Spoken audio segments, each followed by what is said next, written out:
آپ صلی اللہ علیہ وسلم کو جب کبھی کوئی تکلیف یا پریشانی پہنچتی تو آپ صلی اللہ علیہ وآلہ وسلم ہمیشہ ان الفاظ میں اپنے رب کو پکارا کرتے، یا حی یا قیوم برحمتک استغیث، اے خود سے زندہ ہر چیز کو تھامنے والے، میں تیری رحمت کے ساتھ تیری مدد کا سوال کرتا ہوں۔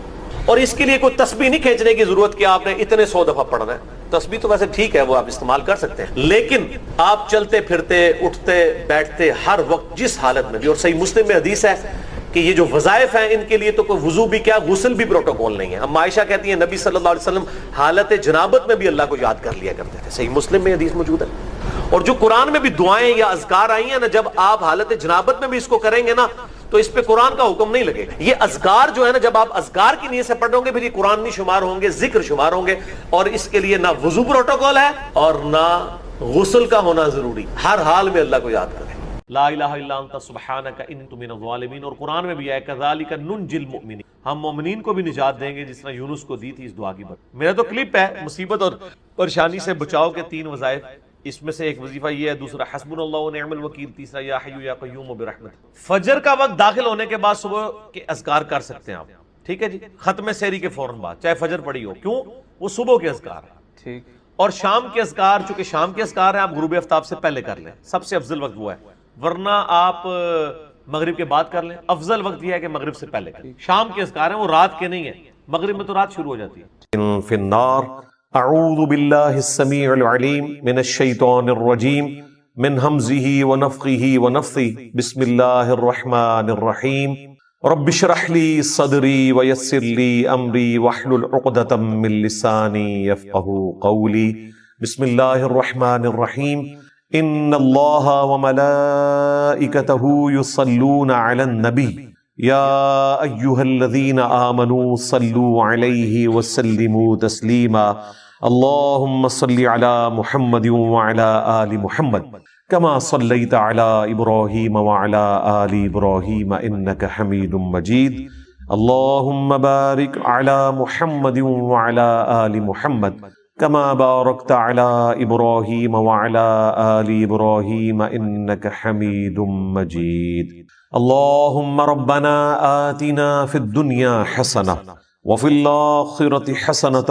وقنا عذاب النار، ربنا آتنا من لدنک رحمہ وہیئ لنا من امرنا رشدا، لا الہ الا انت سبحانک انی کنت من الظالمین، حسبنا اللہ ونعم الوکیل، یا حی یا قیوم برحمتک استغیث، ولا حول ولا قوة الا باللہ العلی العظیم، آمین۔ الحمدللہ آج 15 جون 2025 کو سنڈے کے دن ہماری یہ قرآن کلاس نمبر 219 نمبر کی اسٹوڈیو ریکارڈنگ ہونے جا رہی ہے۔ آج انشاءاللہ تعالی ہم سورۃ الانبیاء سورت نمبر 21 سے سٹارٹ کریں گے۔ آج پارہ نمبر 17 کا بھی آغاز ہو رہا ہے اور پہلی سورت الانبیاء ہے۔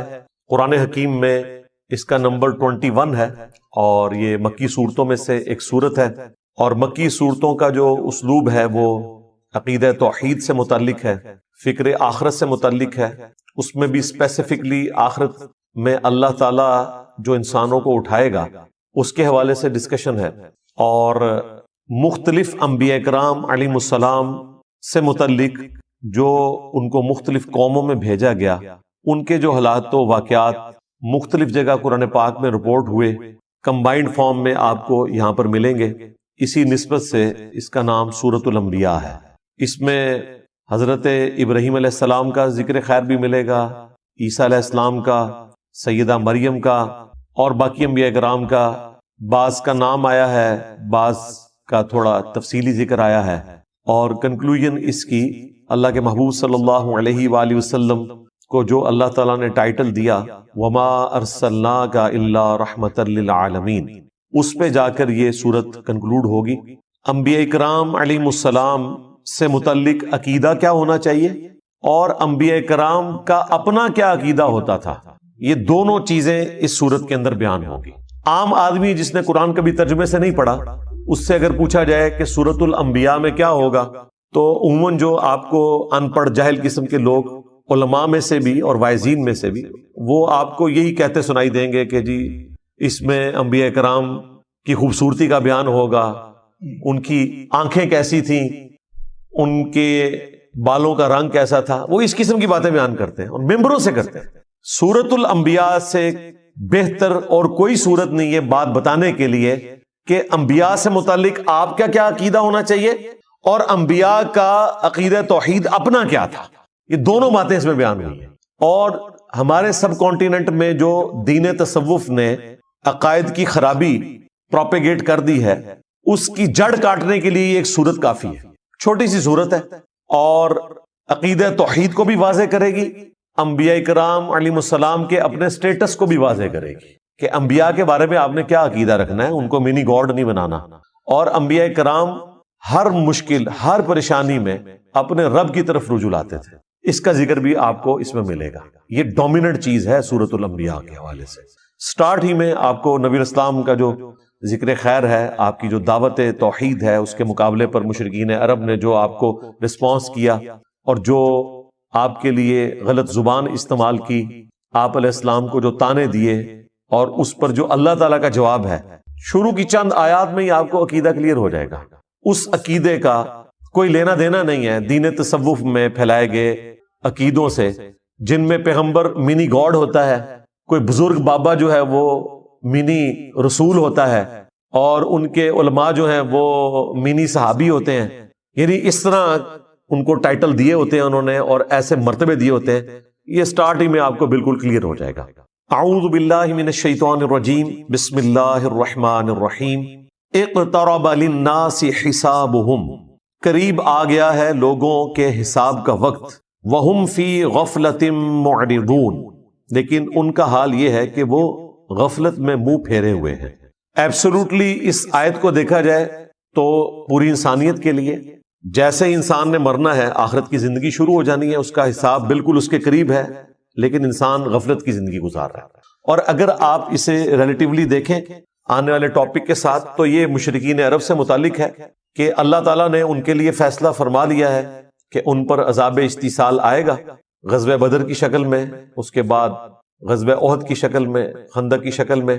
کئی لوگوں کو اس سے پہلی توبہ کی توفیق مل جائے گی، کئی کو نہیں ملے گی۔ ان کے حساب کا وقت اب قریب آ چکا ہے، لیکن یہ غفلت میں منہ پھیرے ہوئے ہیں۔ ما یأتیہم من ذکر من ربہم محدث، ان کے رب کی طرف سے کوئی بھی نئی نصیحت نہیں آتی مگر اس حال میں الا استمعوہ وہم یلعبون، کہ وہ اسے سنتے تو ہیں مگر کھیل کود میں مگن ہوتے ہوئے، کیجول لیتے۔ سورۃ الفرقان میں ہے نا کہ اللہ کے نیک بندوں کی نشانی یہ ہے کہ وہ اندھے اور بہرے بن کر اللہ کی آیات پر نہیں گرتے، غور و تفکر کرتے ہیں۔ اللہ تعالیٰ کی طرف سے پیغام آیا، اسے سیریس لینے کی ضرورت ہے، بجائے اس کے کہ اسے سیریس لے وہ کہتے تھے یہ اگلے لوگوں کی کہانی ہے، اور پہلے بھی ہم نے اتنی باتیں سنی، کوئی عذاب نہیں آیا۔ اگر یہ نبی واقعی سچا ہے اور یہ کہتا ہے کہ مرنے کے بعد زندہ کیا جائے گا، تو بڑا آسان سا ٹیسٹ ہے، ہمارے ماں باپ کو زندہ کر دے، ہمارے سامنے لے آئے، ہم اس پہ ایمان لے آئیں گے۔ تو بھائی اگر یہ سب کچھ ہو جائے تو پھر آپ کون سا ایمان لے کر آئے؟ ایمان کا تو مطلب ہی ہے غیب میں دیکھ کر ماننا۔ ان الذین یخشون ربہم بالغیب لہم مغفرۃ واجر کبیر، جو اپنے رب سے بغیر دیکھے ڈرتے ہیں ان کے لیے مغفرت اور بڑا اجر ہے۔ دیکھ کر تو سب نے مان لینا ہے۔ تو اللہ تعالیٰ فرما رہا ہے ان کے پاس کوئی بھی نصیحت آتی ہے، قرآن کی کوئی بھی صورت نازل ہوتی ہے، آیات نازل ہوتی ہیں، تو وہ اسے کیجول لیتے ہیں، اس حال میں سنتے ہیں کہ وہ کھیل میں مگن ہے۔ آج مسلمانوں کا بھی یہی حال ہے۔ مسلمان تو خیر اس سے بھی پیچھے چلے گئے، وہ کم از کم سن لیتے تھے، یہ تو سننے سے بھی قاصر ہے، عربی آتی نہیں ہے، ترجمہ سنتے نہیں ہیں۔ لاہیۃ قلوبہم، ان کے دل غافل ہو چکے ہیں، وَأَسَرُّ النَّجْوَى، اور یہ آپس میں سرگوشیاں کرتے ہیں، الذین ظلموا، جو کہ ظالم لوگ ہیں، اور کہتے کیا ہیں، هل هذا الا بشر مثلکم، یہ تو نہیں مگر تمہارے جیسا ہی ایک انسان، یعنی نبی اسلام کے بارے میں وہ کہتے ہیں یہ تمہارے جیسے ہی ایک انسان ہے، اس نے جو دعوی پیغمبری کیا ہے اس میں اور ہم میں کوئی فرق نہیں، نعوذ باللہ۔ افتأتون السحر وانتم تبصرون، کیا تم پیروی کرو گے اس جادو کی جس کو تم اپنی آنکھوں سے دیکھ رہے ہو کہ یہ جادو کر رہا ہے، اس میں کوئی حقیقت نہیں ہے، تو آنکھوں سے دیکھنے کے باوجود تم اس سحر کی پیروی کرنا شروع کر دو گے، والعیاذ باللہ تعالی۔ یہ نبی علیہ السلام کے لیے وہ غلط کلمات استعمال کرتے تھے. اس کے بعد بھی کافی ساری چیزیں آئیں گی، لیکن اس میں غور طرف بات یہ ہے کہ ان کی بات سچ ہے لیکن اس کا اینگل انہوں نے غلط دیا ہوا ہے. یہ بات تو سچ ہے کہ نبی علیہ السلام بھی انسان ہی تھے. سورہ بنی اسرائیل میں آیا کہ اگر زمین پر فرشتے آباد ہوتے تو ہم فرشتوں میں سے پیغمبر بھیجتے. اب چونکہ انسان آباد ہیں تو انسانوں میں سے پیغمبر آئے گا. بات سچ ہے، لیکن بظاہر تو یہ ہماری طرح کے انسان ہیں، اس میں کوئی شک نہیں ہے. سب سے بڑا فرق اس حوالے سے جو وہ ایمفسائز نہیں کرتے تھے وہ یہ تھا کہ ان پر اللہ کی طرف سے وحی آتی ہے، اور وہ ایسا کلام لے کر آئے ہیں عربیوں میں کہ عربی بھی ششدر رہ گئے قرآن کے اس اعجاز کو دیکھ کر. اسی وجہ سے جو لوگ حق سے غافل تھے انہوں نے یہ کہنا شروع کر دیا گویا کہ نبی علیہ السلام جادو کر دیتے ہیں لوگوں کے اوپر. جو بھی سنتا ہے وہ آپ پر ایمان لے آتا ہے اگر وہ سلیم الفطرت ہوا. اگر بےایمانی پہ اترا ہوا ہے تو اس کے لیے قرآن میں کوئی ہدایت نہیں. سیدھی سی بات ہے، قرآن میں ہدایت اس کے لیے جو واقعی ہدایت قبول کرنا چاہے. صحیح مسلم میں جو دماد نامی ایک عامل کا ذکر ملتا ہے، اردو میں ہم زماد کہتے ہیں، عربی میں دماد ضاد کے ساتھ. وہ جھاڑ پھونک کا کام کرتا تھا. صحیح مسلم شریف میں آتا ہے کہ وہ جب مکے میں آیا تو کچھ لوگوں نے اس سے کہا کہ اس طرح ہمارے ایک بڑے ڈائنامک انسان تھے، بڑی اچھی پرسنالٹی محمد صلی اللہ علیہ وآلہ وسلم کی، اور کچھ عرصے سے انہوں نے یہ باتیں کرنا شروع کر دی ہیں. ہمیں لگتا ہے کہ وہ غار ہرا میں جو گئے تھے وہاں پر ان کے اوپر کوئی آسیب کا سایہ ہو گیا، تو تم علاج کرنا جانتے ہو تو تم ان کا علاج کرو. کوئی جادو ہو گیا ان کے اوپر یا آسیب آ گیا. صحیح مسلم کے الفاظ ہیں کہ وہ نبی علیہ السلام کے پاس آیا تو اس نے کہا کہ اے محمد اگر آپ چاہیں تو میں آپ کا علاج کر سکتا ہوں. آپ بتائیں کہ آپ کیا دعوت رکھتے ہیں، میں آپ کی بات سننا چاہتا ہوں تاکہ میں جج کروں. تو نبی علیہ السلام نے ابھی قرآن تلاوت نہیں کیا، آپ نے صرف خطبے کے سٹارٹ کے الفاظ اس کے سامنے تلاوت کیے. ان الحمد للہ نحمده ونستعینه ونستغفره ونعوذ باللہ من شرور انفسنا ومن سیئات اعمالنا. یہ خطبہ جو میں سٹارٹ میں پڑھتا ہوں. اس نے کہا کہ ایک دفعہ مجھے دوبارہ سنائیں. دوبارہ سنا تو اس نے کہا میں گواہی دیتا ہوں کہ آپ اللہ کے رسول ہیں. یہ کلام ایسا کلام ہے ہی نہیں ہے. ابھی قرآن نہیں پڑھا تھا، صرف خطبے کے الفاظ. اور ظاہر اس میں تو دعوت تھی نا، آپ نے گاڈ اورینٹڈ ہونا ہے. ساحروں کی گفتگو اس قسم کی تو نہیں ہوتی، شاعروں کی گفتگو اس قسم کی تو نہیں ہوتی. وہ تو خوابوں کی دنیا میں رہتے ہیں، وہ تو عشق مجازی کا شکار ہوئے رہتے ہیں. یہ تو گاڈ اورینٹڈ چیز، اور وہ بھی اتنی پرفیکشن کے ساتھ وہ ایمان لے آیا. اب اس فیلڈ کے ایکسپرٹ نے اسلام قبول کر لیا. ہونا تو چاہیے تھا جن لوگوں نے بھیجا تھا وہ سارے بھی مسلمان ہوتے، کیونکہ جس بندے کے اوپر ان کا تکیہ تھا وہ ایمان لے آیا. لیکن وہی ہوا جس طرح جادوگر ایمان لے آئے، فرعون نہیں ایمان لے کر آیا. حالانکہ فرعون کو ایمان لانا چاہیے تھا کہ اس کے اپنے جادوگر مان گئے کہ یہ جادو نہیں ہے. یہاں پر بھی کافروں کو مان لینا چاہیے تھا کہ زماد نے جب یہ بات کہہ دی تو پھر یقیناً نبی علیہ السلام ایک غیر معمولی انسان ہے. لیکن چونکہ وہ حق قبول نہیں کرنا چاہتے تھے، اللہ تعالیٰ نے ان کو ہدایت نہیں دی، تو پھر ان کے پاس بہانہ یہ ہوتا تھا کہ یہ جادو ہے، اگلے لوگوں کی کہانیاں ہیں. اب اس کے جواب میں نبی علیہ السلام نے اللہ کے حضور عرض کی، قال ربی یعلم القول فی السماء والارض. نبی علیہ السلام نے کہا کہ میرا رب خوب جانتا ہے جو بات کہی جاتی ہے آسمان میں اور زمین میں. وہو السمیع العلیم، اور وہی سننے والا ہے، سب کچھ جاننے والا ہے. یعنی نبی علیہ السلام نے اپنے غم کی فریاد اپنے رب کے حضور رکھی اور مشرکین عرب سے کہا کہ یہ جو کچھ تم باتیں کر رہے ہو نا میرے بارے میں، میرا رب خوب جانتا ہے، اسے تو پتا ہے کہ میں اللہ کا پیغمبر ہوں، ہر چیز سے وہ واقف ہے. بل قالوا اضغاث احلام، بلکہ وہ یہ بھی کہنا شروع ہو گئے کہ یہ پریشان خواب ہیں. بل افتراہ، بلکہ یہ خود سے انہوں نے گھڑ لیا ہے. بل ہوا شاعر، نہیں بلکہ یہ شاعر ہے. خود بھی ایک بات کے اوپر قائم نہیں ہے. دیکھیں اگر کسی شخص کو یہ پتا چل گیا کہ یہ سامنے والا بندہ کیا ہے تو وہ بار بار اپنا بیان تو نہیں بدلتا. تم نے ساحر کہا، چیپٹر کلوز کرو. نہیں، تسلی نہیں ہوئی کیونکہ جھوٹ کہا ہوا تھا نا.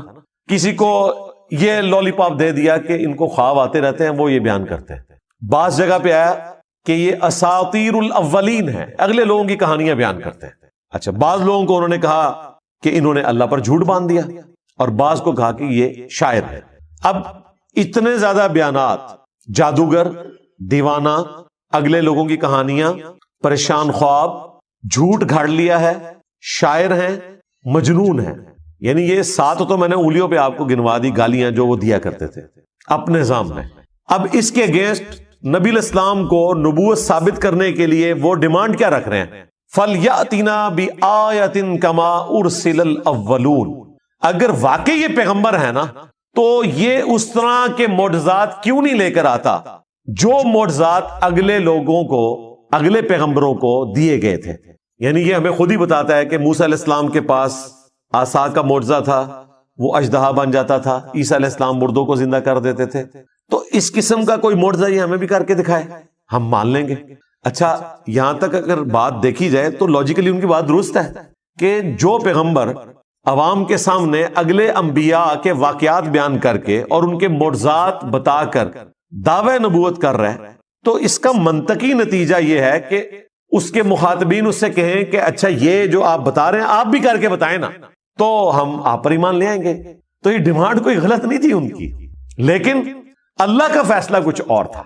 اللہ تعالیٰ نے اس کے جواب میں کیا فرمایا؟ اس جگہ پر ہر جگہ جواب ڈیفرنٹ آئے گا. یہاں پر کیا جواب آیا؟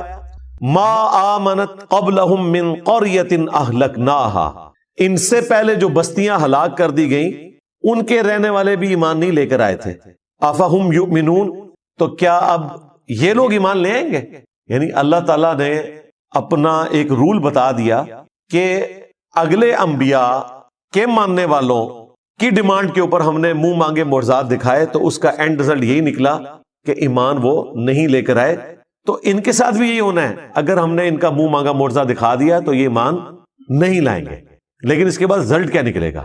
وہ سورہ بنی اسرائیل میں اللہ تعالیٰ نے جب 9 معجزات کا ذکر کیا جو نبی الاسلام سے وہ ڈیمانڈ کرتے تھے، انہوں نے ایک پوری لسٹ ان کو پیش کی تھی کہ آپ آسمان پر چڑھ کر بتائیں، ہمارے سامنے چڑھے اور ہمارے سامنے آپ کتاب لے کر اترے، ہم مان لیں گے. آپ کا کوئی باغ ہو جس میں آپ نہریں رواں کر دیں، آپ کا سونے کا کوئی گھر ہو، اس قسم کی وہ ڈیمانڈ کرتے تھے. اس کے جواب میں اللہ تعالیٰ نے فرمایا کہ تم فرماؤ کہ میں بشر ہوں، رسول ہوں، میرا کام دعوت حق پیش کرنا ہے. یہ معجزات اللہ کے پاس ہے. اور پھر کئی جگہ پر قرآن پاک میں اس بات کا جواب اللہ تعالیٰ نے اس طریقے سے دیا کہ اگر ہم ان کو منہ مانگا معجزہ دکھا دیں گے پھر ان کے لیے وقت مقرر کر دیا جائے گا، پھر یہ توبہ نہیں کر سکتے. اگر ایمان نہیں لائیں گے تو ہلاک کر دیے جائیں گے، جس طرح کے اگلے لوگ ہلاک کر دیے گئے. سورۃ المائدہ کے اینڈ میں بھی آتا ہے نا، جب عیسیٰ علیہ السلام کے ماننے والوں نے کہا نا کہ آپ آسمان سے ہمارے لیے کھانا نازل ہونے کی دعا کریں، تو عیسیٰ علیہ السلام نے کیا کہا تھا کہ اگر تمہیں یہ منہ مانگا معجزہ دکھایا گیا اور یہ کھانا نازل ہوا اور پھر جس نے انکار کیا پھر اللہ تعالیٰ کی طرف سے عذاب آئے گا. یہ اللہ تعالیٰ نے فرمایا کہ میری طرف سے اعلان ہے، ان کو سنا دو. تو یہ اللہ تعالیٰ کا قانون ہے کہ جب منہ مانگا معجزہ پورا کیا جائے، اس پر انکار آئے تو پھر اللہ تعالیٰ اس قوم کو ہلاک کر دیتا ہے. لہٰذا یہ اللہ تعالیٰ کی رحمت ہے کہ منہ مانگا معجزہ نہ دکھایا جائے. رہا یہ وسوسہ آنا کہ ہو سکتا ہے کہ وہ ایمان لے آئیں، تو بھائی پورا ٹریک ریکارڈ ہے، لوگ ایمان نہیں لے کر آئے. سورۃ الانعام میں سورہ الحجر میں اللہ تعالیٰ نے فرمایا کہ اگر ہم ان کی آنکھوں کے سامنے آسمان سے قرآن کو نازل کرتے تختیوں کے اوپر اور یہ نازل ہوتا ہوا دیکھ لیتے اور اس لکھی ہوئی کتاب کو اپنے ہاتھوں سے چھو بھی لیتے، تب بھی انہوں نے یہ کہنا تھا کہ ہماری آنکھوں پر جادو کر دیا گیا. یعنی دل بے ایمان تھے اجتا ٹھیر. آپ یہ نہ سمجھے کہ اگر ان کی وہ ڈیمانڈ پوری کی جاتی تو انہوں نے مان لینا تھا. بالکل نہیں ماننا تھا. کیا جادوگروں کے ایمان لانے کے بعد فرعون نے مان لیا تھا کہ میرے ایکسپرٹس نے ڈکلیئر کر دیا ہے کہ یہ جادو نہیں ہے، یہ پیغمبر ہے؟ نہیں مانا. تو یہ اللہ کی رحمت ہے، منہ مانگا معجزہ نہ دکھانا. اگر منہ مانگا معجزہ دکھا دیا جائے تو پھر اللہ تعالیٰ کا عذاب آ جاتا ہے اور پھر وہ عذاب ٹلتا نہیں ہے. اگر کوئی اس وقت توبہ بھی کرے اس کی توبہ قبول نہیں ہے. یہی بات اللہ تعالیٰ نے یہاں کی. کیا ان سے پہلے لوگ جن کو ہم نے ہلاک کیا ان قوموں کو وہ ایمان لے آئے تھے جو یہ ایمان لے آئیں گے؟ اب اس سے یہ بھی پتا چل گیا کہ نبی علیہ السلام کو اللہ تعالیٰ نے کافروں کو دکھانے کی خاطر اس قسم کا کوئی معجزہ نہیں دیا جو کافر ڈیمانڈ کیا کرتے تھے. لہٰذا یہ دعویٰ کرنا کہ عبد القادر جیلانی نے مردہ زندہ کیا اور اس میں یہ رنگ بھرنا کہ چونکہ حضرت عیسیٰ علیہ السلام نے مردہ زندہ کیا تھا تو اس امت کے اولیاء جو ہیں وہ بنی اسرائیل کے پیغمبروں کی طرح ہیں، یہ کوئی آیت حدیث نہیں ہے. یہ ایک آپ سمجھ لیں قرآن و حدیث سے ڈڈکٹ ہوئی ہے بات، اور وہ صرف علماء کے لیے نہیں ہے، یہ پوری امت ہی نبیوں والا کام کر رہی ہے. کنتم خیر امۃ اخرجت للناس تأمرون بالمعروف وتنہون عن المنکر. یہ پوری امت ختم نبوت کی برکت سے نبیوں والا کام کر رہی ہے. اس اعتبار سے پوری امت بنی اسرائیل کے پیغمبروں کی طرح ہے کام کرنے کے اعتبار سے. مرتبے کی نہیں بات ہو رہی, یہ ذہن میں رکھیے گا. انبیاء کے مرتبے کو کوئی نہیں پہنچ سکتا کام کرنے کے اعتبار سے. اب جن کی پرائمری رسپانسبلٹی تھی دعوت حق پیش کرنا, یعنی کہ اللہ کے محبوب صلی اللہ علیہ وآلہ وسلم, ان کے مخالفین جو تانا دیا کرتے تھے, اس تانے کو ختم کرنے کے لیے بھی اللہ تعالیٰ نے نبی علیہ السلام کو عصا کا معجزہ یا مردہ زندہ کرنے کا معجزہ نہیں دیا. تو عبد القادر جیلانی تو شاہی کوئی نہیں, یہ ساری سٹوریاں کہانیاں بنائی ہوئی ہیں. پھر عبد القادر جیلانی کو بھی جسٹیفائی کرنے کے لیے نبی علیہ السلام سے متعلق بھی ایک جھوٹا واقعہ مشہور کر دیا کہ ایک صحابی کے بچے نے جو ہے وہ دوسرے بچے کو ذبح کیا, اور پھر نبی علیہ السلام کی دعوت کو جابر بن عبداللہ کی طرف منسوب. ایک توبہ توبہ توبہ. قرآن تو بالکل اور بات کر رہا ہے. پھر ہمارے جو خادم رضوی صاحب تھے وہ کہتے ہیں جی ممتاز قادری جو ہے وہ اپنی ایمبولینس سے باہر نکل آیا اور قبر پہ گئے تو 2 تلواریں اٹھائے باہر نکل آیا, اور جیسے ہی پولیس والے قریب آئے تو ڈر کے پھر دوبارہ لیٹ گیا. یہ میں کہہ رہا ہوں پوری دنیا نو بریلوی کر لو یار, اس طرح کا منظر دکھا کے سب جھوٹ ہے. اس طرح نہیں ہو سکتا بھائی. اگر نبی علیہ السلام کو وہ معجزات نہیں دیے گئے نا تو باقیوں کو تو دینے کی ضرورت ہی نہیں ہے نا. باقیوں کو منوانا تو نہیں ہوتا, اللہ نے منوانا صرف پیغمبر کو ہوتا ہے. پیغمبر کے بعد کرامت کا کنسپٹ یہ ہے کہ اللہ تعالیٰ کسی پہ کرم کرتا ہے. کوئی کر کے نہیں کچھ دکھا سکتا, یہ ذہن میں رکھیے گا کہ میں یہ کرنے لگا ہوں یا میں یہ کر سکتا ہوں. یہ صرف نبی کہہ سکتا ہے, وہ بھی اتنا جتنا اللہ اس کو بتائے, کیونکہ نبی کو منوانا ہوتا ہے, غیر نبی کو تو نہیں منوانا ہوتا. تو نبی علیہ السلام کے بارے میں کافر اتنی بڑی بڑی باتیں کر رہے ہیں اور اس کی کنکلوژن اس اعتبار سے کر رہے ہیں کہ اچھا تو واقعی اگر نبی ہے نا, تو شاعر نہیں ہے, تجھے پریشان خواب نہیں آتے, تو نے اللہ پر جھوٹ نہیں باندھا, تو اگلے لوگوں کی کہانیاں بیان نہیں کرتا, تو جادوگر نہیں ہے, تو مجنون نہیں ہے, تو ٹھیک ہے جو تو نے خود معجزات بیان کیے نا ان میں سے کوئی ایک معجزہ کر کے دکھا تھا. نہیں, سورۃ الانعام میں اللہ تعالیٰ نے فرمایا اے نبی ہم نے تو معجزہ نہیں دکھانا جو یہ ڈیمانڈ کر رہے ہیں. تم سے ہو سکے تو زمین میں کوئی سرنگ تلاش کر لو یا آسمان پہ سیڑھی لگا دو اور کوئی معجزہ لے آؤ, اور اے نبی جاہلوں میں نہ ہو. اتنے سخت الفاظ. یہ قرآن ہے بھائی, یہ کتابوں کا خدا ہے, یہ بابوں کا خدا نہیں ہے, یہ بابوں کا پیغمبر نہیں ہے, یہ بابوں کا دین نہیں ہے, یہ کتابوں کا دین ہے جو واقعی صحیح بات اللہ تعالیٰ کی طرف سے انسانیت کو پہنچائی گئی ہے. تو کلیئر کٹ اللہ تعالیٰ نے فرمایا کہ چونکہ اگلے لوگ ایمان نہیں لے کر آئے تھے, یہ بھی نہیں لائیں گے, لہٰذا ان کے لیے یہ ہے کہ انہیں ڈھیل دی جائے اور منہ مانگا معجزہ نہ دکھایا جائے. سورۃ الانبیاء کی 6 آیات پوری ہوئی ہیں اور مسلمانوں کی اکثریت کا عقیدہ اس کا جنازہ نکل گیا کہ اس عقیدے کا کوئی لینا دینا نہیں ہے قرآن و سنت کے عقائد کے ساتھ. سورۃ الانبیاء یہ پڑھ کے بتا دیتے تو انہیں پتا چل جاتا کہ انبیاء کا کیا سٹیٹس ہے. اس کے جواب میں اگر یہ قرآن کی آیات آدھی پڑھی جائیں اور ان سے پوچھا جائے کہ بتاؤ پھر اللہ نے کیا جواب دیا ہوگا, تو یہ تو آپ کو یہی بتائیں گے کہ اللہ تعالیٰ نے پھر معجزات دے دیے ہوں گے. تو ایسا نہیں ہوا. سورۃ العنکبوت میں اللہ تعالیٰ نے فرمایا کہ اے نبی اس قرآن کے نزول سے پہلے نہ تو آپ کتاب میں سے کچھ پڑھ سکتے تھے نہ اپنے دائیں ہاتھ سے کچھ لکھ سکتے تھے, ورنہ یہ چیز کافروں کو شک میں مبتلا کر دیتی کہ یہ کتاب آپ نے خود لکھ لی ہے. کیا ان کے لیے کافی نہیں ہے کہ اللہ تعالیٰ کی آیات صبح و شام ان پر تلاوت کی جاتی ہیں؟ یہ معجزہ ہے. تو دعوی نبوت والا معجزہ نبی علیہ السلام کا قرآن ہے, جس طرح کہ عیسیٰ علیہ السلام کا مردوں کو زندہ کرنا اور موسیٰ علیہ السلام کا لاٹھی کو پھینک کر اژدہا بنانا اور اسے ہاتھ لگانا اور دوبارہ اس کا لاٹھی بننا. اس طریقے پہ نبی علیہ السلام کا معجزہ یہ قرآن ہے. یہ سورۃ العنکبوت میں اور کئی صورتوں میں ذکر ہوا, اور نبی علیہ السلام نے تو بالکل کھول کر اس کو مزید بیان کیا. بخاری مسلم میں حدیث ہے اللہ تعالیٰ نے ہر نبی کو کوئی نہ کوئی معجزہ دیا تھا. یہ معجزہ تو ہم ویسے علم الکلام میں استعمال کرتے ہیں, قرآن و سنت میں اس کے لیے ٹرم آتی ہے آیتن. یہاں پر بھی دیکھ لیں فَلْيَأْتِنَا بِآیَةٍ, نشانی, معجزہ عقل کو عاجز کر دینے والی چیز, فزیکل فینامنا آف نیچر کو توڑنے والی چیز, اس لیے ہم یہ معجزہ کی ٹرم استعمال کرتے ہیں. ویسے اس کے لیے ٹرم ہے آیا, نشانی. تو اللہ تبارک و تعالیٰ نے نبی علیہ السلام کو قرآن کا معجزہ دیا. بخاری مسلم میں اس حدیث میں آتا ہے کہ ہر نبی کو معجزہ دیا, مجھے اللہ تعالیٰ نے وحی کا معجزہ دیا ہے. میں اللہ سے امید کرتا ہوں قیامت کے دن سب سے زیادہ متبعین میری امت سے ہوں گے, کیونکہ اللہ تعالیٰ نے مجھے ایک یونیک معجزہ دیا ہے, وحی کا معجزہ. اور وہ بخاری مسلم میں آتا ہے کہ جنتیوں کا نصف امت محمدیہ سے ہے صلی اللہ علیہ وآلہ وسلم, کیونکہ معجزہ سب سے بڑا ہے. لاجیکلی اس سے بیسٹ کوئی آپشن ہو نہیں سکتا تھا. ختم نبوت کے بعد اگر انسانی ہسٹری نے ہزاروں سال تک چلنا ہے اور کسی پیغمبر نے نہیں آنا اور اس آخری پیغمبر نے قیامت تک کے لیے پیغمبر ہونا ہے، تو اس کا لازمی نتیجہ ہے کہ اس کا معجزہ بھی پھر قیامت تک زندہ رہے۔ یہ ختم نبوت کا تقاضا تھا، اور وہی اللہ نے کیا کہ اس کتاب کو محفوظ کر دیا۔ انا نحن نزلنا الذکر وانا لہ لحافظون، بے شک اس الذکر اللہ کی یاد دہانی کروانے والی کتاب کو ہم نے نازل کیا، ہم ہی اس کی حفاظت کرنے والے۔ اگلی کتابوں کی حفاظت اس لیے نہیں ہوئی کہ کتابیں بدلتی تھی تو نیا پیغمبر آ جاتا تھا اور بتا دیتا تھا کہ یہ گڑبڑ ہو گئی ہے، یہ ٹیمپر ہو گیا۔ اب چونکہ پیغمبر نے نہیں آنا، ختم نبوت ہو چکی ہے، اب بھی اگر کتاب بدل جاتی تو ہم سارے جنتی ہو جاتے، ہمارے پاس سب سے بڑا بہانہ آ جاتا کہ یا اللہ ہمارے پاس تو پیغمبر بھی کوئی نہیں، اور پیغمبر جو کتاب چھوڑ کر گئے تھے وہ تبدیل ہوگی، ہم کہاں سے ہدایت حاصل کرتے؟ اس لیے اللہ تعالیٰ نے اس کتاب کو محفوظ کیا۔ یہ قیامت تک کے لیے نبی اسلام کا معجزہ ہے۔ دو خصوصیات ہیں رسول اللہ کی ایسی جو آپ کو ممتاز کرتی ہیں باقی انبیاء سے، ویسے تو بہت ساری ہیں، یہ ڈومیننٹ۔ ایک آپ علیہ السلام کا معجزہ کتاب کی شکل میں ہے، اگلے انبیاء والا معجزہ نہیں ہے۔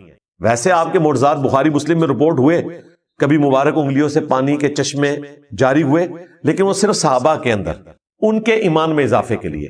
یہ کبھی نہیں ہوا کہ آپ نے کافروں کو کہا ہو کہ یہ دیکھو میں اپنی انگلیوں سے پانی کے چشمے جاری کرنے لگا ہوں۔ میں آپ کو دعوے سے کہتا ہوں کہ یہ اتنا بڑا معجزہ تھا کہ شاید چند لوگوں کی قسمت بدل جاتی، لیکن اللہ نے کہا کہ ان کی مرضی کا میں نے معجزہ بتانا ہے، ان کے سامنے نہیں ہوگا۔ ہاں، یہ جتنے معجزات آئے ہیں یہ مسلمانوں کے سامنے ہوئے ہیں۔ مسلم شریف میں آیا کہ دو درخت اپنی جڑوں سے اکھڑے نبی علیہ السلام کے اشارہ کرنے پہ، اور وہ مل گئے، نبی علیہ السلام رفع حاجت کے لیے اس کے پیچھے گئے اور پھر دوبارہ سے وہ اپنی جگہ پر چلے گئے۔ صحیح بخاری میں آیا کہ عبداللہ ابن مسعود کہتے ہیں ہم حضور کے ساتھ بعض اوقات کھانا کھاتے تھے تو لقمے میں سے اللہ کی تسبیح کی آواز آتی تھی۔ اسی طریقے سے صحیح بخاری میں آیا نبی علیہ السلام کو ملنے کے لیے اصحاب آئے، آپ نے ان کو ایک لاٹھی دی جو ٹارچ کی طرح روشن ہو گئی، اور جب وہ ایسی پگڈنڈی پر پہنچے جہاں سے راستہ مختلف تھا تو اس کے پھر دو حصے ہو گئے، آدھی روشنی ان کے ساتھ چل پڑی، آدھی ان کے ساتھ۔ تو اس طرح کے معجزات نبی علیہ السلام کی مبارک زندگی میں صحابہ کے ساتھ بھی ہوئے ہیں، لیکن وہ صحابہ کی کرامت نہیں ہے، نبی علیہ السلام کا معجزہ ہے۔ صحیح بخاری میں آیا کہ ایک صحابی جن کو کافروں نے قید کر دیا تھا، ان کے لیے انگوروں کا ایک خوشہ آ گیا اور وہ کھا رہے تھے، اور جن لوگوں نے قید کیا وہ ایک دم پریشان ہو گئے، اللہ تعالیٰ کی طرف سے غیبی مدد آئی۔ صحیح بخاری میں آتا ہے ایک صحابی کو جب بے دردی سے شہید کیا گیا، ان کی لاش کی حفاظت کے لیے بہت زیادہ بھیڑیں آ گئیں، مکھیاں، شاید کی مکھیاں یا دوسری، اور ان کی لاش کی بے حرمتی نہیں ہونے دی۔ دوسری طرف حضرت حمزہ کی لاش کی بے حرمتی ہوگی۔ تو اللہ تعالیٰ جب چاہتا ہے اس طرح کی چیزیں دکھاتا ہے۔ نبی علیہ السلام کی مبارک زندگی میں جو صحابہ کرام کے ساتھ اس قسم کے واقعات ہیں نا، وہ نبی علیہ السلام کے معجزات ہیں۔ آپ کے دنیا سے جانے کے بعد صرف معجزہ یا کرامت یہ ہے کہ کوئی شخص دعا کرے اور اللہ تعالیٰ اس کی دعا قبول کر لے، اور وہ بھی فزیکل فینومینا کے اندر یہ ذہن میں رکھیے گا۔ جس طرح دلائل النبوہ امام بیہقی کی کتاب میں آتا ہے کہ انس ابن مالک کے کسان نے کہا کہ اس دفعہ بارشیں نہیں ہوئی ہیں، لگتا ہے کہ ہم قحط کا شکار ہوں گے، تو انہوں نے اپنی زمین میں کھڑے ہو کر دعا کی، اور تھوڑی دیر بعد جب واپس آئے تو کسان سے کہا کہ چیک کرو بارش ہوئی ہے کہ نہیں، تو وہ گیا تو بارش شروع ہوگی صرف ان کی زمین کے اوپر۔ تو یہ فزیکل فینومینا آف نیچر ہے نا، بارش ہونا فزیکل فینومینا ہے، صرف دعا قبول ہوئی کہ اللہ تعالیٰ نے بادل بھیج دیے۔ تو کر کے دکھانا اس طرح کی کوئی کرامت نہیں۔ یہ تخت بلقیس کا واقعہ بھی ہم بھی اسے سمجھانے کے لیے کبھی کبھار کرامت کہہ دیتے ہیں، ایکچولی وہ کرامت کوئی نہیں ہے، وہ تو دعویٰ ہے۔ وہ اسی طریقے سے ہے جس طرح میں دعویٰ کروں کہ میں آپ کو بلٹ ٹرین میں 1 گھنٹے کے اندر اندر یہاں سے کراچی بھجوا سکتا ہوں اگر بلٹ ٹرین ہو، اور میں اسے پورا کر دوں، تو ظاہر ہے یہ ایک فزیکل علم ہے۔ ہاں، بغیر کسی ریسورس کے، بغیر کسی علم کے کوئی شخص خامخواہ دعویٰ کرتا رہے تو وہ پاسبل نہیں ہے۔ کرامت اور معجزہ دعویٰ کر کے نہیں ہوتا۔ معجزہ تو کسی حد میں ہو سکتا ہے کہ جہاں اللہ تعالیٰ اجازت دے نبی کو، اور وہ بھی جتنی اجازت دے۔ موسیٰ علیہ السلام کو صرف یہ پتا تھا کہ اس لاٹھی نے اژدہا بننا ہے، یہ نہیں پتا تھا کہ لاٹھی میں پانی میں ماروں تو راستہ بن جائے گا۔ وہ عین اس وقت وہی آئی تو پتا چلا کہ اچھا یہ کام بھی یہ لاٹھی کر سکتی ہے۔ اور پہلی دفعہ جب یہ ہوا تھا موسیٰ علیہ السلام تو ڈر کے خود بھاگ گئے تھے، قرآن میں آتا ہے، خود تو انہوں نے کیا نہیں تھا ورنہ بھاگتے تو نا۔ تو معجزہ بھی صرف اس حد تک ہے کہ اللہ تبارک و تعالیٰ کسی نبی کو دے اور اسے اجازت دے، تب، ادروائز خود سے کوئی نہیں کر کے دکھا سکتا۔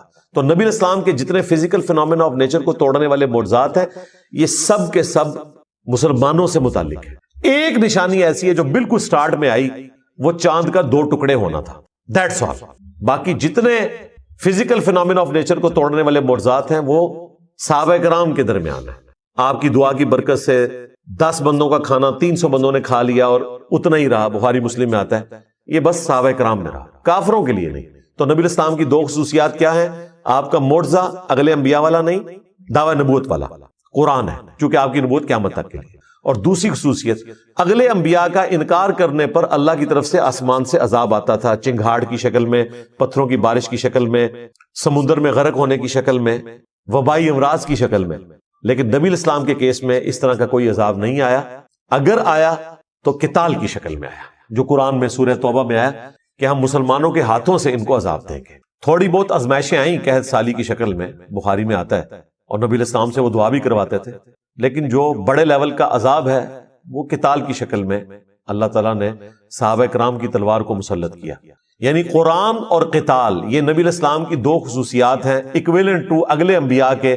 وہاں پر اللہ کی طرف سے عذاب استحصال آتا تھا اور فزیکل فینومینا آف نیچر کو توڑنے والے معجزات دیے جاتے تھے. نبی الاسلام کو عذاب استحصال قتال کی شکل میں دیا گیا مخالفین کے اوپر، اور قرآن کی شکل میں قیامت تک کے لیے معجزہ دیا گیا. آج عیسیٰ علیہ السلام کا معجزہ کوئی دکھا نہیں سکتا، نہ اس کی کوئی ویڈیو موجود ہے. موسیٰ علیہ السلام کے معجزے کی ویڈیو موجود نہیں ہے. ہم ان معجزات کو برحق سمجھتے ہیں قرآن کے کہنے کے اوپر. دکھا ہم بھی کوئی نہیں سکتے، لیکن قرآن وہ معجزہ ہے جو ہم دکھا سکتے ہیں، جو اس زمانے میں شاعروں کے لیے چیلنج بن گیا. آج سائنس کے اعتبار سے معجزہ ہے کہ کئی ایک ڈسکوریز جو 20ویں صدی میں آ کر ہوئی ہیں، ان کا ذکر اس زمانے میں اس کتاب میں موجود ہونا، اس کا جواب صرف یہ ہو سکتا ہے کہ یہ کریٹر آف دی یونیورس کی طرف سے کتاب بھیجی گئی ہے، اور کوئی جواب نہیں ہو سکتا. ابھی تو اس کے اندر جو میتھمیٹیکل چیزیں ہیں وہ ہمارے ایک بھائی نے اگلے دن ہائی لائٹ کی ہیں، میں نے ان سے پھر فون پہ بھی بات کی. وہ ایک ایتھیسٹ کے ساتھ گفتگو کر رہے تھے صرف سورۃ الکوثر کے اوپر. انہوں نے کئی ایک اس کی میتھمیٹیکل جو آرڈر ہیں ڈسکور کیے ہیں. ایک تو اس کے اندر جو پیغام چھپا ہے وہ تو اپنی جگہ، جو میتھمیٹیکل آرڈر موجود ہے الفابیٹس کا وہ اتنا یونیک ہے. اور وہ کہتا ہے میں نے تو پورے قرآن کے اوپر اس حوالے سے ورکنگ کی ہوئی ہے. اور یہ دیکھیں اتنی بڑی حفاظت ہے کہ قرآن کی کوئی آیت بدلے گا تو وہ آرڈر ڈسٹرب ہو جائے گا، ایک لفظ بھی بدل دے تو آرڈر اس کا ڈسٹرب ہو جائے گا. اب یہ وہ چیزیں ہیں جو صحابہ کرام کو بھی نہیں پتا تھی. ہر آنے والا زمانہ قرآن پاک کے حوالے سے نئی چیزیں ہائی لائٹ کرے گا لوگوں کے سامنے. حروف ابجد کا علم صحابہ اور تابعین کے دور میں زبان کے طور پر رائج تھا. یہ تعویذات جو لکھتے ہیں انہوں نے تو اس علم کو ہی بدنام کر دیا نا، ورنہ یہ پیرلل میں ایک لینگویج ہے جس میں آپ اعداد کو جمع کر کے ایک پوری گنتی ہے. جس طرح محمد کے 92 بنتے ہیں، اللہ کے 66 بنتے ہیں، بسم اللہ الرحمن الرحیم کے 786 بنتے ہیں. ان ڈیجٹس کو یوز کر کے بھی قرآن پاک کے حوالے سے کئی ساری چیزیں ملتی ہیں جو آج لوگوں نے اس کے اوپر ایکسپیریمنٹس پرفارم کیے ہیں. اس طریقے سے قرآن حکیم کا اعجاز کہ اس کی صورتیں جوڑوں کی شکل میں نازل ہوئیں، یہ چیزیں تو ابھی آ کے لوگوں نے ایکسپلور کی نا. حمید الدین فرائی صاحب سے پہلے تو یہ چیز کسی نے ہائی لائٹ نہیں کی تھی. مولانا مودودی رحمہ اللہ نے کئی چیزوں کی ویلیو ایڈیشن کی، کئی ایسی چیزیں انہوں نے ہائی لائٹ کی جو پہلے لوگوں نے ہائی لائٹ نہیں کی ہوئی تھی. تو ہر آنے والا زمانہ قرآن پاک کے حوالے سے کوئی نہ کوئی ایسی نئی چیز بتاتا ہے کہ جو انسان کو حیران کر دیتی ہے کہ یہ ایک غیر معمولی کلام ہے. تو یہ معجزہ قیامت تک کے لیے. اس اعتبار سے نبی الاسلام کا یہ فرمانا کہ مجھے اللہ نے وحی کا معجزہ دیا ہے، میں امید کرتا ہوں کہ قیامت کے دن سب سے زیادہ متبعین میری امت سے ہوں گے. اس کا پریکٹیکل جو عملی نمونہ ہے وہ ہم نے دیکھ لیا کہ لوگوں نے قرآن کا ترجمہ انگریزی میں پڑھا، اپنی مدر ٹنگ میں پڑھا اور اسلام قبول کر لیا. نبی الاسلام کو دنیا سے گئے ہوئے 1400 سال سے زیادہ گزر چکے ہیں. قرآن کی دعوت الحمدللہ اسی طریقے سے شد و مد کے ساتھ جاری ہے. اور یہ ہے اصل میں انقلاب جو دن بدن بڑھتا چلا جا رہا ہے. جب مسلمانوں کی امپائرز ختم ہو گئی تھیں، دنیا میں کوئی حکومت باقی نہیں رہی، اس وقت بھی انقلاب تھا. آج اللہ تعالیٰ نے 58 اسلامک کنٹریز ہمیں دے دیے، انقلاب آج بھی اسی طریقے سے. کل کوئی ملک ختم بھی ہو جائے، نبی الاسلام کا انقلاب گلی گلی اسی طریقے سے پوری دنیا میں جاری ہے. یہ ہے لیگیسی، جو لیگیسی کسی اور شخص نے نہیں چھوڑی. وَمَا أَرْسَلْنَا قَبْلَكَ إِلَّا رِجَالًا نُوحِي إِلَيْهِمْ، اور ہم نے آپ صلی اللہ علیہ وآلہ وسلم سے پہلے کوئی بھی پیغمبر نہیں بھیجا مگر یہ کہ وہ مرد ہی تھا اور اس کی طرف ہم نے وہی بھیجی. فَاسْأَلُوا أَهْلَ الذِّكْرِ إِن كُنتُمْ لَا تَعْلَمُونَ، اگر تمہیں علم نہیں ہے تو اہل ذکر سے پوچھ لو. یعنی مشرکین عرب سے کہا جا رہا ہے اگر تمہارے پاس علم نہیں ہے تو جیوز اور کرسچنز کے علماء جن کے پاس الہامی کتابوں کا علم ہے ان سے پوچھ لو کہ نبی علیہ السلام سے پہلے بھی جو پیغمبر آئے وہ انسان ہی ہوا کرتے تھے. تمہارا یہ اعتراض کرنا کہ یہ ہماری طرح کا انسان ہے، تو اگلے انبیاء بھی انسان ہی ہوا کرتے تھے اور مرد ہوا کرتے تھے. عورتوں میں کوئی پیغمبر نہیں آیا، انسانوں کی سپیشیز سے ہی پیغمبر آئے. ظاہر ہے عورتیں اس کام کے لیے سوٹیبل بھی نہیں، اس کے لیے ایکسٹروورٹ بندہ چاہیے، اور پھر وہ ایسا ڈائنامک ہو کہ ہر وقت اویلیبل ہو. عورتوں کے ساتھ تو اللہ تعالیٰ نے کئی ایک بشری کمزوریاں لگائی ہیں. مہینے میں 6-7 دن ان پر ایسا وقت آتا ہے کہ وہ نماز بھی نہیں پڑھ سکتی. اللہ تعالیٰ کی طرف سے ایک ان کے لیے ریلیکسیشن ہے، اور وہ مسجد میں بھی نہیں جا سکتی.